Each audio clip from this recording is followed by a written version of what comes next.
something is happening in the Archdiocese of Sydney. The second spring is alive and booming. Absolutely. I do see it, especially when I go to the weekly Mass. A quiet renewal, a rebirth of faith, hope, and community spirit. A second spring.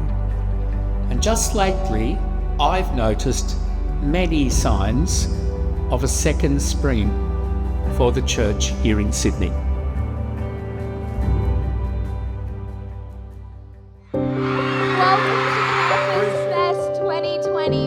It's a movement fueled by innovation, energized by our youth, renewal in our parishes, the joy and love of families, outreach programs, charity work, and social initiatives, all igniting a new sense of purpose within the community. So yes, certainly a new springtime and a second springtime. I can easily see it happening.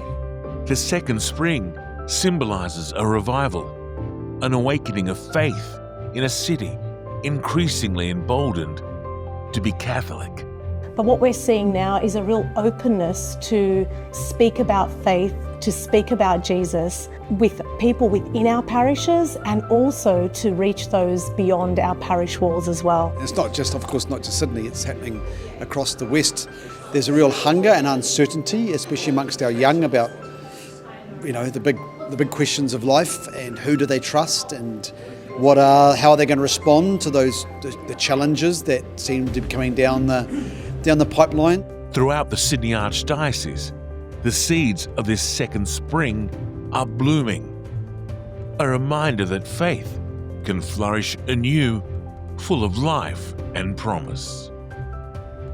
Recently, Archbishop Anthony Fisher spoke of the green shoots he has witnessed. The church in Sydney has many strengths. A proud history as the Mother Church of Australia. Higher than average participation rates. Committed and generous pastors and people. New members and vocations. Numerous evangelical fruits. Researchers have found that 1 in 10 Australians who identified as no religion in 2016 have now changed their answer to Christianity. At the annual Walk with Christ procession, held in June, 20,000 walked with the Blessed Sacrament, the Eucharist, through the streets of Sydney, proudly professing their faith. People are looking for religion.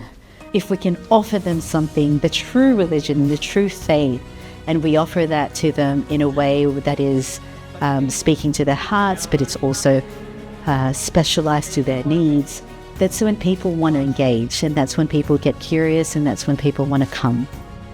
In 2025, the rite of election ceremony saw concrete evidence of this revival. After 5 consecutive years of growth, 2025 saw a 30% year-on-year increase in adult converts. It was actually quite amazing to see the numbers go up and up and up every week. We had just registration after registration, and we actually had a good problem to have because we didn't know where to seat everyone at the cathedral. We had 370 catechumens come in this year, and a real growth from the last few years. We had a big contingent from the migrant communities, the Asian communities who just were really on fire in spreading the gospel and sharing the gospel to others and journeying with these people who really wanted to know Jesus more. The Asian community in Sydney, particularly the Chinese community, have been a sleeping giant of the faith until now. Here in the Flemington Parish of St. Dominic's, the Chinese Catholic community are getting their first showing of Alpha, an evangelizing video series, but recontextualized for the very first time in Mandarin. The Chinese community are are doing wonderful things within their community. It is really encouraging to see what they're doing and also quite inspiring. And they come from a background which, has oppressed them and their religious beliefs and expressing their faith. They don't take it for granted that they are able to welcome people into their community and share the good news with them. In suburban parishes throughout Sydney, pews are full, signifying a quiet revival in parish life. I definitely see more people and new people in the pews. I take an example from my own parish, where in the last 2 to 3 years I've really seen an influx of new people come into our parish, which has been beautiful to see. 2025 saw a record number of young men discerning for the priesthood. We've ordained 36 priests in the past decade, while still others have joined us from elsewhere. By the time I retire, the average age of our priests in Sydney will be 5 years younger than it was at the start of this century. My point is to highlight how quickly things can change. Much of what we're witnessing today is spurred on by Archbishop Anthony's mission plan for Sydney, Go Make Disciples, launched 5 years ago. The goal is flourishing parishes and Eucharistic communities. Archbishop Anthony described a time not that long ago when things were very different. There was widespread ignorance of the Christian story. Faith was being pushed out of the public square, and religious freedom was increasingly endangered. And everything church was in freefall. Affiliation, attendance, baptisms, confessions, church weddings, Christian burials, numbers of priests, religious, seminarians, lay volunteers, all going down, down, down, down. To put his plan into action, His Grace established the Sydney Centre for Evangelisation to open fresh opportunities in Sydney to encounter the Lord anew. Many years ago, when Archbishop first shared his vision through Go Make Disciples, I think he was adamant that the church was not simply called to hang on to what it had, but actually to grow. And I think we've seen the fruits of that vision over the past few years. I think Go Make Disciples is very much the fruit of many hands and many hours, and it was a consultation of the entire community of faith here in Sydney to think about, well, where do we want to go? The successes of the GMD mission here in Sydney has seen it go global. I think one of the great graces and surprises of Go Make Disciples and Archbishop's vision has been how that vision has spread. When we first started, I don't think we anticipated the growth that would take place, and now Go Make Disciples has formed the basis of Renewal overseas, including a parish in New Zealand that we've been really pleased to support in our own way, who took our vision and were able to apply that in their local context. And in parishes like All Saints in Liverpool, the Go Make Disciples plan has inspired their own mission vision, launched this year. So to see the Holy Spirit at work, not only in Sydney, but actually beyond our borders, has been really rewarding and fulfilling. If the future of the faith is its youth, the future looks bright. The Archdiocese annual youth conference, Purpose, gets bigger and noisier every year. Not gonna lie, Purpose is so crazy. I love this place. The young Catholic community in Sydney is humming. There is an excitement there and there is an interest, and it's attractive. Throughout my life, I've never seen as many young people turning to their faith for a sense of surety and defining their life and the things that are important to them as faithful. At this year's conference, organised by the Sydney Catholic Youth Team, the Sydney Centre for Evangelisation introduced a world first, a virtual reality experience that brings the faith of St. Carlo Acutis to life, like never before. You can hear someone explaining his story. In a profound blend of tradition and innovation, Young Sydney Catholics, including Archbishop Anthony Fisher, got a taste of the future. Called Carlo Acutis, A Light in the Digital World, it's a brand new chapter in digital evangelisation, with Sydney leading the way. To walk into a room and see so many students and young adults putting on goggles, not knowing who our newest saint is, but then leaving that room knowing a little bit more about his life and being inspired by his path to holiness, that was very satisfying to see. And I think technology will be increasingly a part of our future. They are finding something in the Catholic faith that the world is not giving them. Yeah, less and less can you coast as a Catholic, especially the young person. You need to be kind of defending and preparing yourself, and then willing to do battle almost every day of your life. And we're seeing young people take up that challenge constantly and build a group around people that have a similar mindset and are fighting that same fight together and are seeking truth together. Young and old are coming together on a cold night in September. Here at St. Joseph's Parish in Como, more than 1,200 men are preparing to walk through the night in honour of St. Joseph on the Archdiocese annual Camino Walk. Starting from 50 men walking, and then this year we had 1,200 men who participated, walked overnight, gave up their evening from their families, from their work, from their commitments, life commitments, just to be together with brotherhood. There was an appeal to walking with other men overnight, and for them to be able to experience the rosary, to experience quiet prayer, but also to experience walking together and seeing the sunrise at Cronulla. That's a spiritual journey that we're happy to support for the men's ministry. Having talked to a number of the men both on the walk and in other contexts as well, there is a desire for Christ in their life, a realisation that none of us are perfect, that we do need a saviour, and when we have Jesus in our life, it makes life a lot easier. And there is very much I can see, as the Archbishop says, there is a springtime happening, and isn't it fantastic? Across Sydney, men's ministry is booming. Conference numbers grow every year. At this year's men's conference, organised by Maximus Men's Ministry within the Life, Marriage and Family team, the men have backed up from walking the Camino to attend. I took a little survey this morning before we started.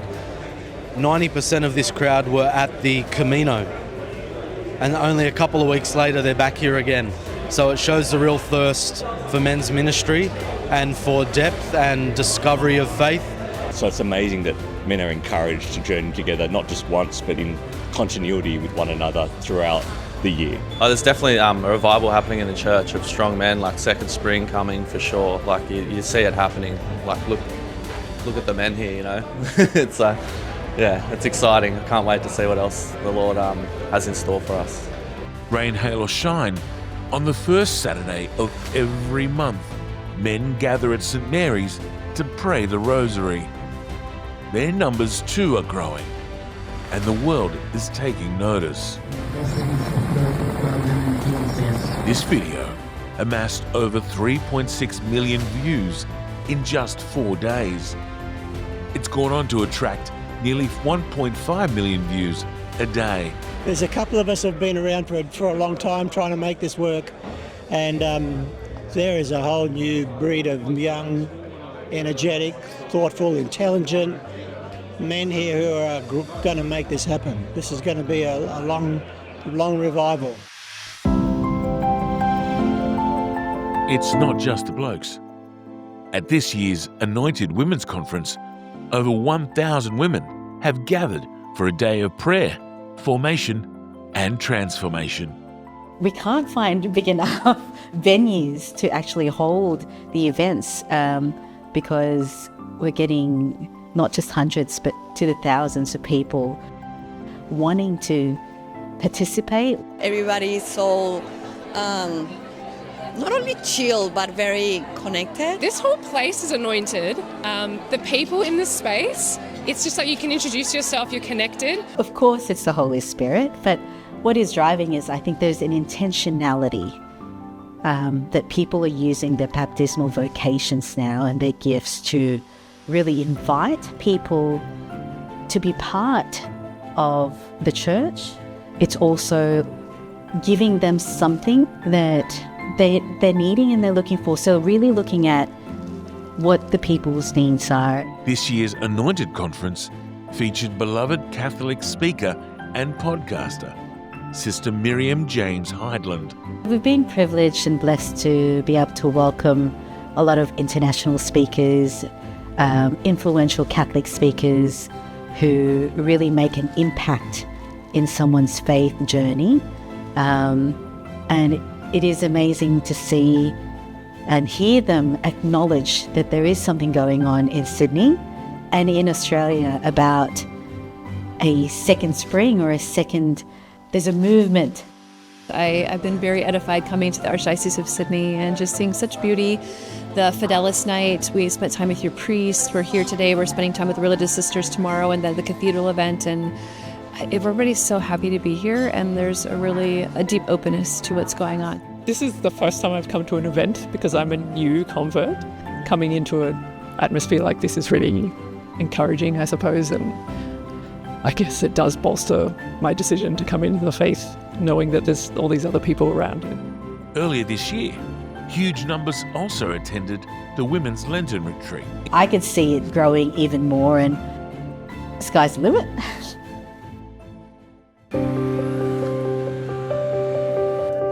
In our suburbs, informal collaborations like this procession between St. Peter's Chanel in Barella, St. Raymond's Maronite Church and St. John of God in Auburn, and St. Joachim's in Lidcombe has seen parishes work together in public displays of faith, ensuring Christ is even more visible in our streets. I think the common aspiration for all our parish communities are that they want to share the good news of Christ. And so what we see when communities come together, so they come together with their gifts, their talents, their charisms, their resources, what happens is that ability, that effort, that drive to spread Christ's good news is strengthened, and they're able to really go out there and spread Christ's love. The once struggling parish of St. Therese has a new lease on life, thanks to an influx of Vietnamese Catholics. Absolutely, it's brought new life to it. It's I think it's great to recognise that Lakemba over time has changed, particularly over the last 20 to 30 years. So with the Vietnamese Catholic community coming in to support the parish and walk with the parish, share their gifts, their talents and their resources, it's enabled the parish to see vitality and new life, being able to continue to be a strong Catholic presence in that area. It's not just our parishes that are blooming. Our Catholic schools are overflowing. The demand for faith-based education has never been greater. There is a desire, certainly in the Archdiocese of Sydney, for people to be enrolled in our schools, and we have got huge wait lists in quite a few areas. There's a growth there right through from kindergarten to year 12. Our numbers have peaked, well, they've now above 75,000, which is our greatest number ever, 147 schools across the Archdiocese of Sydney. But Dr. Anthony Cleary, Mission and Identity Director from Sydney Catholic Schools, believes the best is yet to come. I think that the Archbishop's identification of a second spring relates very much to the involvement of young people in the life of the Church. Great times ahead as we enjoy the second spring. In the forecourt of Sydney's Mother Church, the annual Street Feast, organised by the Justice and Peace Office, provides nourishment and hope to hundreds of Sydney's homeless. It's a growing outreach to the most vulnerable and needy in Sydney.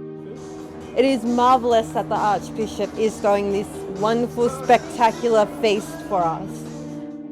But the real growth is in the number of volunteers wanting to help. This year, the office had to turn volunteers away. I have more people who want to volunteer than can actually fit comfortably in the events. There's a great urge out there to be able to give back. I hear it again and again. And the people who come are so grateful. There's such at the end of the day, the volunteers are coming to us and saying thank you. Giving back is at the core of mission for another of the initiatives of the Justice and Peace Office, supporting local social justice groups within parishes throughout Sydney. So the members of social justice groups are like, the yeast that leavens the whole bread, ideally, where they're planning activities that get the entire parish involved. On a cold August night, parishioners from St. Vincent's in Ashfield are welcoming 2 Chaldean Catholic refugees, Wassan and Farah, from Iraq at the international airport. The parish at Ashfield has more or less adopted several refugee families who've come here and they've put their hand up to be the people they meet when they arrive in Sydney and start their new life. It's just so inspiring to me to watch. So there were tears, there was excitement, they were extremely tired. It's all the teachings of Christ and accepting everybody in our church and the open door, and there's no judgment. It's just taking people in and helping where you can. I understand the hardships my father had when he arrived, and I felt that, wow, that's something that I can actually help with, right? Really make a difference. So I think inherently people want to make a difference and they want to give back. We are so grateful and appreciate what you doing for us, because you having us and help us to settle here in Australia and our new country, our new place. From these small seeds of faith to the grandest of displays, the signs of renewal are unmistakable. And the momentum behind this second spring, built by these collaborative efforts, is shaping a promising future. It's a future being shaped at this year's Synod consultations. This year, the Archbishop has convoked a Sydney Synod for 2026, inviting Catholics from across Sydney to bring their practical ideas on their vision for the Church in the years to come. As we look ahead to the International Eucharistic Congress in 2028, this renewal sets the stage for a joyful celebration, renewed hope, renewed faith, and a vibrant future for Catholicism in Sydney. We are involved, all of us in the city, in something that is going to be, not just like with World Youth Day, but something that is going to be transformative for our parishes, for our country, please God. And it's evident from overseas that there is something happening in Sydney and there is a new spirit rising up, and we don't want to miss out on that. It's not simply a 2-week event. We want to see the Eucharistic Congress continue to, if you like, inspire many generations to come. And I think the Sydney Centre and Go Make Disciples and the Archbishop's leadership are all going to be a part of that legacy which is still yet to come. And while winter may be far from over, the signs of hope, the green shoots of a second spring, are there for all to see. It is G.K. Chesterton famously observed, Christianity has died many times and risen again, for it has a God who knows the way out of the grave.